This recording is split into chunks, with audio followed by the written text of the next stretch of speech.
But before we get into talking about each of the labs individually, let's go ahead and look at just kind of the broad concept that we are talking about. And so the broad concept that we are talking about here is the pH scale. Now go back to Gen Chem 1, Chem 105, and you'll recall from Gen Chem 1 that pH is tied to the concentration of the H plus ion, in that the pH of a solution is equal to the negative log of the concentration of the H plus ion in that solution. You probably also remember from Chem 105 that the pH for a neutral solution is 7. pHs for acidic solutions are less than 7. pHs for basic solutions are greater than 7. And that we can find the analog to pH, the POH, by taking the negative log of the concentration of the hydroxide ion. And if I put those two together, pH and POH, they would equal out to 14. These were things that were covered in kind of big, broad brush strokes in Chem 105. And certainly were covered in times before you got to Chem 105 as well. You probably saw a good bit of this in high school. What we really didn't get into too much at the time was where that pH value came from. And it comes from something called autoionization. Autoionization for water takes advantage of the fact that water is amphiprotic, meaning that it can act as an acid or as base. And what happens is that water will react with itself to form hydronium ion, H+, and hydroxide ion, OH-. Based on this autoionization, we can conclude that there will always be some amount of H+ and some amount of hydroxide in all solutions at all times. And if we are in a neutral solution, then the two concentrations are going to be equal to each other.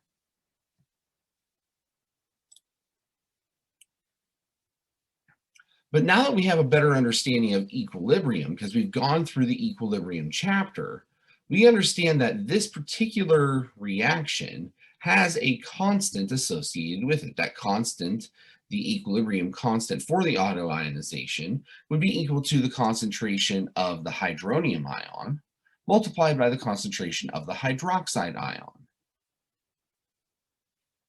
Now, because this value is quite important, and because the values here are somewhat fixed, especially if we are dealing with pure pH 7 water, instead of calling this and referring to this as Kc like we would any other equilibrium constant, it's going to get its own special subscript. That special subscript is W for water. So the equilibrium constant for water autoionization is equal to 1 times 10 to the negative 14th. That is what I get when I multiply the hydronium concentration by the hydroxide concentration for any aqueous solution at normal temperature. And so from that standpoint, if it is a neutral solution, and taking the square root here, I get 1 times 10 to the negative 7th. The concentration of hydronium in neutral solution is 1 times 10 to the negative 7th molar. The concentration of hydroxide is 1 times 10 to the negative 7th molar as well, which means that the pH of a neutral solution, negative log of 1 times 10 to the negative 7th, gives me 7. So the pH is 7 and the POH is 7 as well. Now, when we have strong acids or strong bases, what we will see is that the concentrations of hydronium for strong acids are so large that they largely dwarf the concentrations of the hydroxides.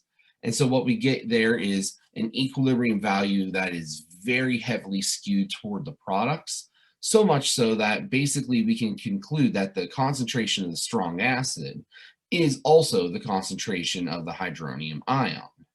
And therefore, finding the pH for a strong acid is relatively easy.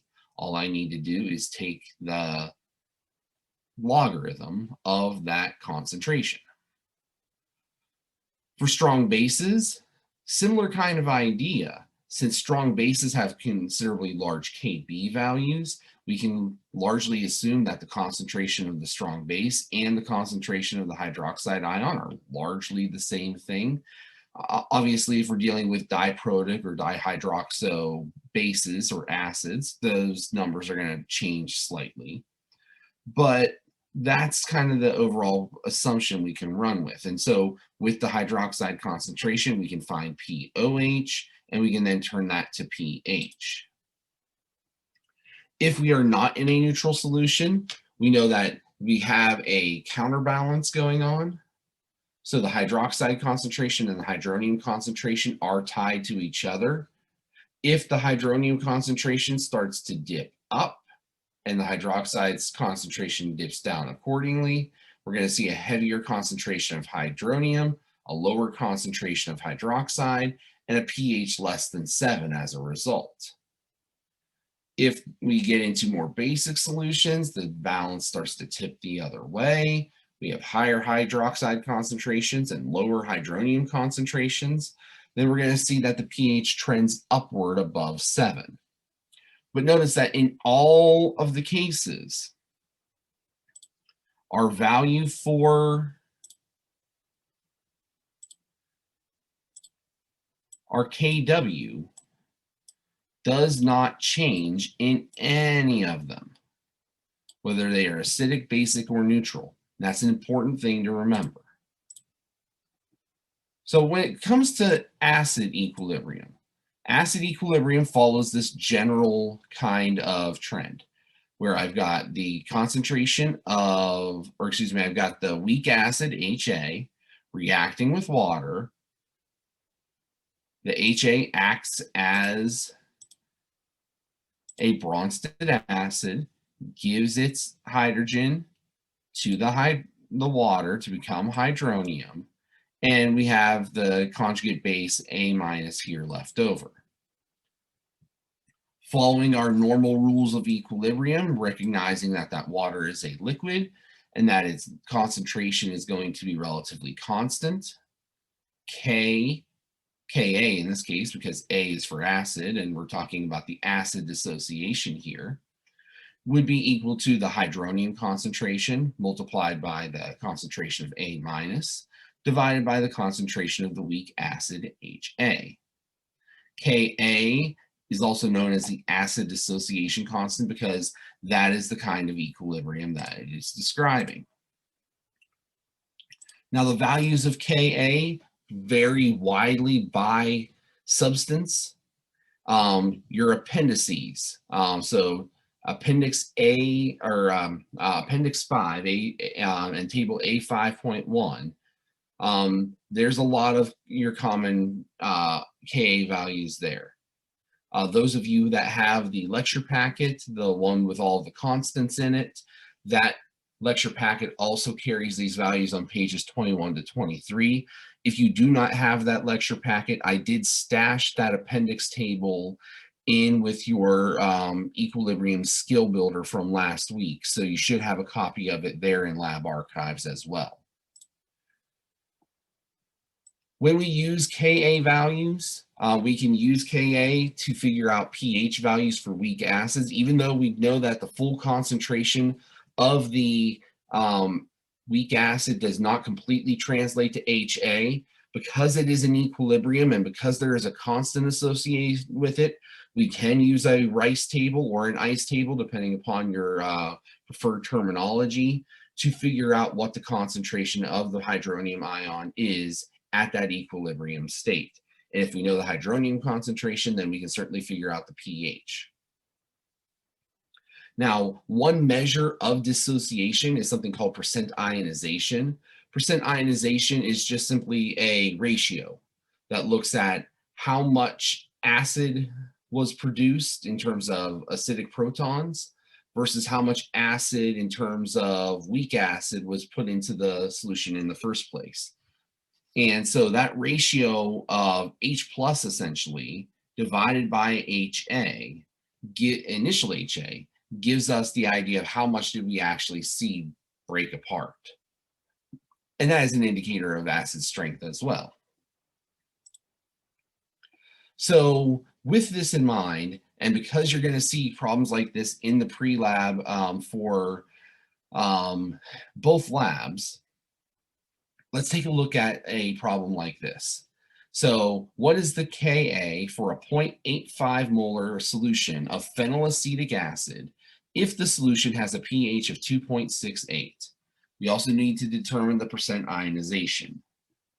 So the reaction itself that we're looking at is phenylacetic acid, which if you don't know, one of the real nice things about weak acid equilibrium and weak base equilibrium for that matter is that we have the ability to kind of fudge things a little bit in terms of if we don't know the exact formula for something, we know that the generic formula for a weak acid is hydrogen and some sort of conjugate base. So the phenylacetate, we're just going to abbreviate as phen.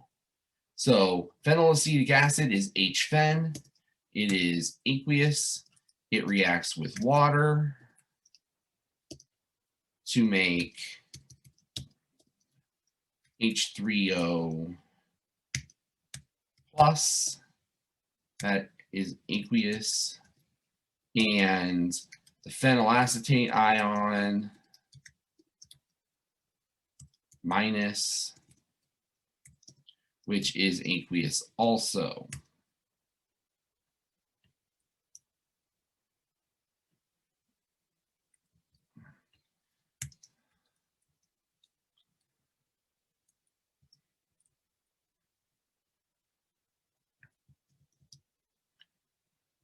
So we are going to have to set up our ICE table, or again, RICE table, depending upon what version your instructor and lecturer is referring. But the idea is that we've got a reaction, we've got our initial concentrations, our changes, and our equilibrium state. Well, from an initial concentration standpoint, we know that our phenylacetic acid is 0.085 molar. We know that our hydronium concentration, initially speaking, is 0. Yes, technically we can say that it's 1 times 10 to the negative 7th molar. However, that concentration is sizably small compared to what we're going to get from this acid. So we're just going to ignore that little tidbit there. Same thing for the phenylacetate. Since right now, everything is on the reactant side and none of it is on the product side, we know that we are going to lose some amount of reactant and we are going to gain equivalent amounts of product, which means that at equilibrium, we are going to have 0.085 minus X molar phenylacetic acid. We are going to have X molar hydronium, and we are going to have X molar phenylacetate. Now, the real key on this one is we haven't been given a Ka. So we're not solving this ICE table to figure out what X is. We're actually going to solve this ICE table to figure out what Ka is. Now, where is that other piece of information coming from? Well, it's coming from our pH. Remember that pH is equal to the negative log of the hydronium, H3O plus, concentration. So with a pH of 2.68, I can figure out the concentration of that hydronium ion by first moving that negative over. And then to get rid of the logarithm, we are going to need to take the anti-log. Anti-log you can find on your calculator as the secondary function of the logarithm. It's the one that has the 10, and it takes the 10 to the power of negative 2.68 in this case to figure out what the concentration of H3O plus is. And so we break out our.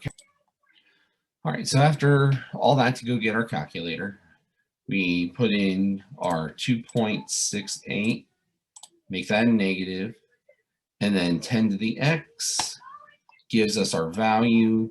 And so our concentration of hydronium is 0.0021 molar.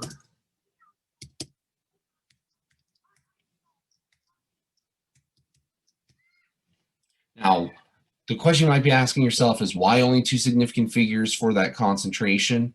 Well, the rule of thumb for pH is that for every significant figure in the concentration, that is the number of decimal places in the pH that you record. So with that in mind, if we're going in the opposite direction, we had 2 decimal places in the pH. That means that we're going to have 2 significant figures in our concentration. So with that now all in place, we know that this is our concentration of hydronium, which is also equal to our X value, which means that we can now finish off the bottom line. 0.085 minus X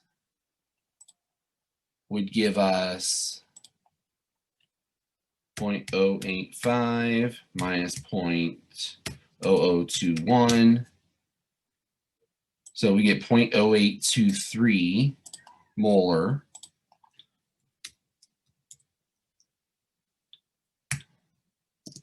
as our phenylacetic acid concentration. For our hydronium concentration, it's still the 0.0021 molar, as it is for the phenylacetate as well.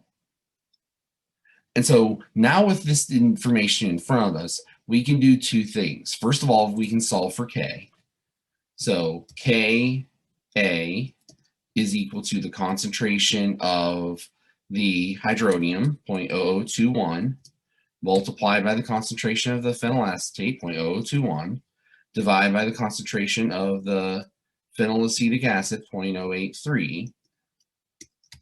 And that means our Ka value, 0.0021 squared divided by 0.083 gives a Ka value in scientific notation 5.3 times 10 to the negative fifth.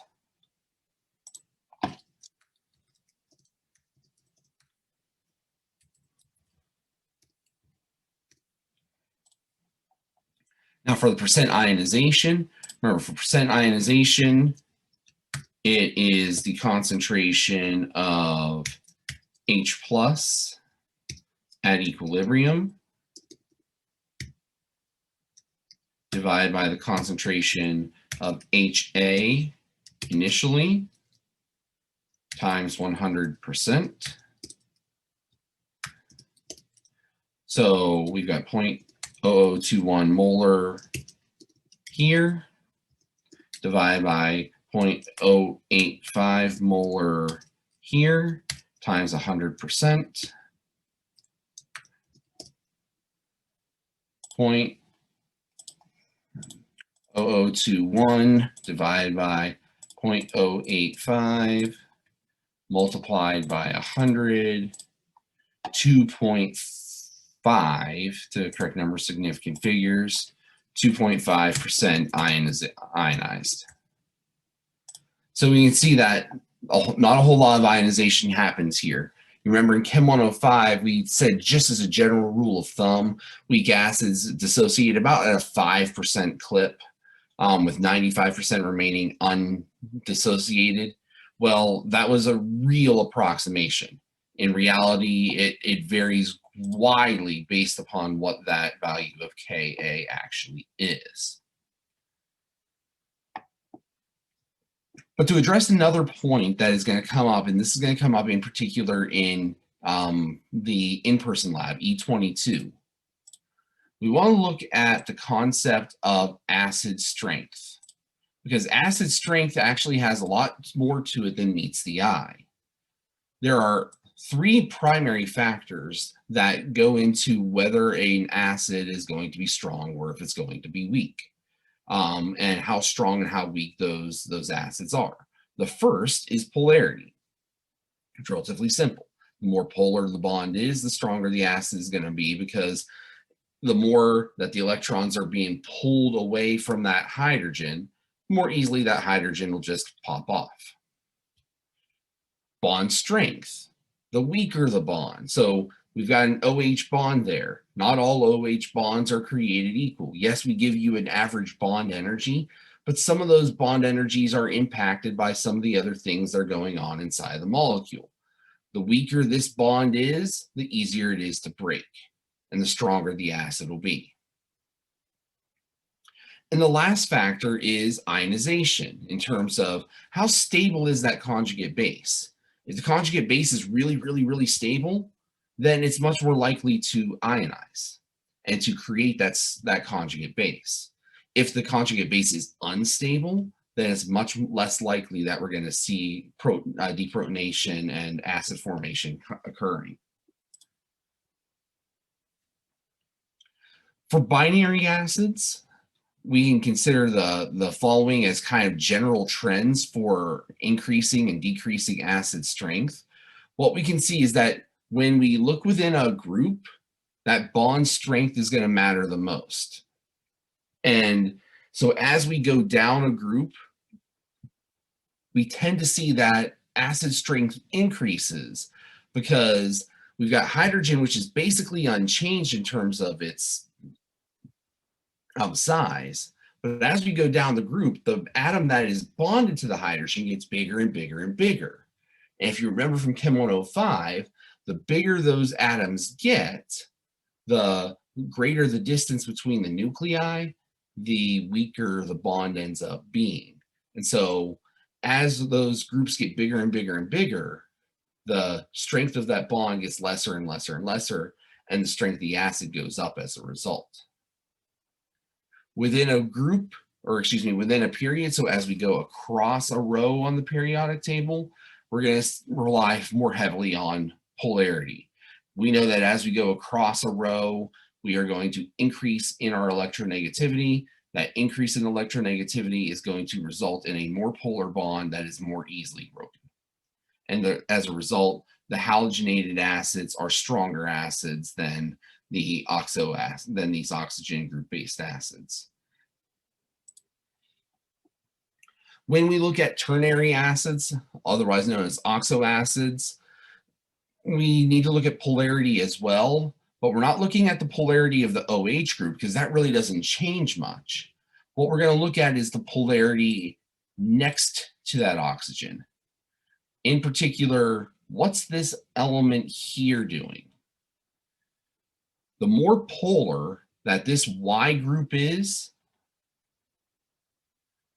the more it's going to pull electrons away from this bond, which is going to make the OH bond weaker. So take a look at the differences here. The electronegativity of chlorine versus bromine versus iodine. And we can see that as our electronegativity dips, so does our dissociation constant.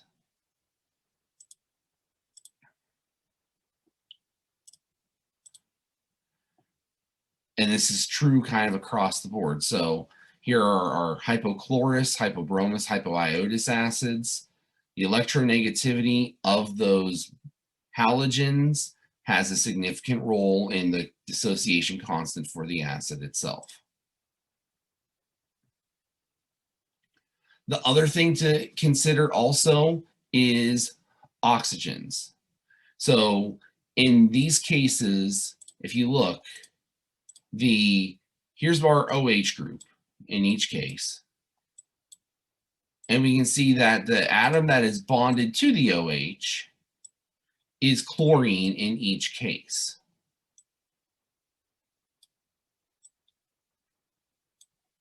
But look what's happening as we add oxygens, more oxygens to that chlorine.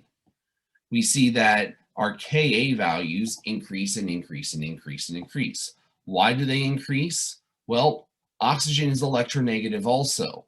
And so that pulling away effect that we saw becomes greater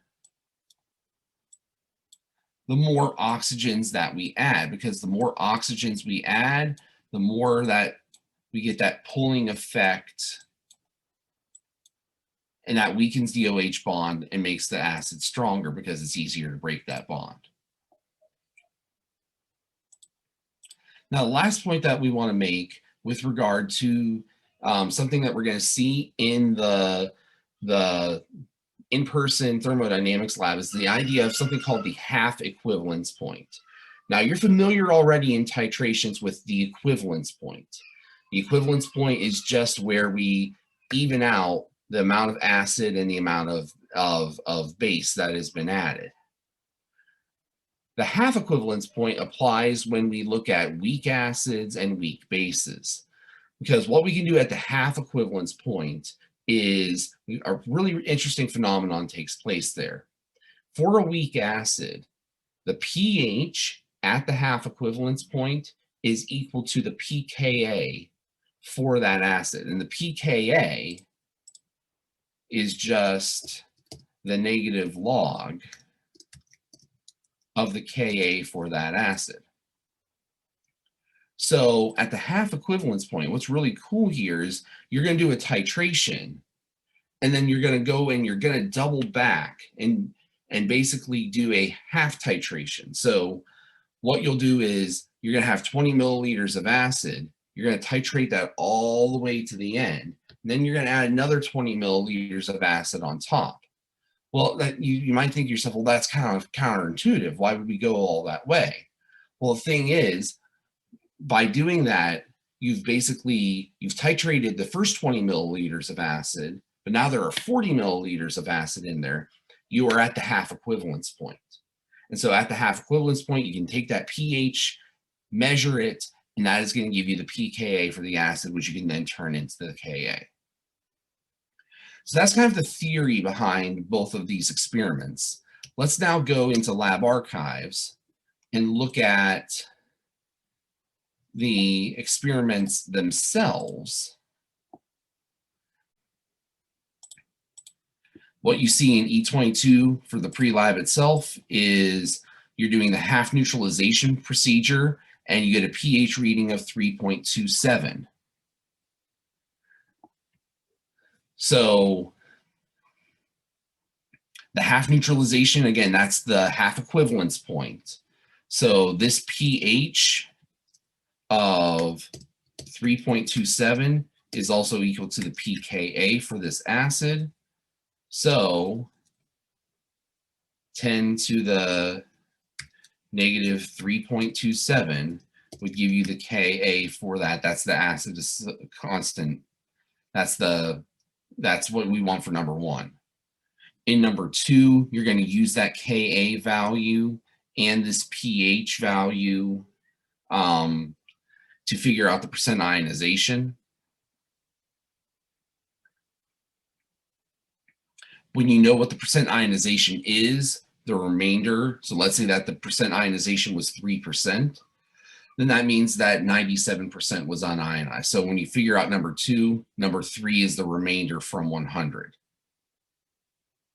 For number four and number five, you need to go back to the introduction section here, because we need to figure out what the enthalpy of ionization is based upon the enthalpy of neutralization. The equations for that are here in the preliminary discussion.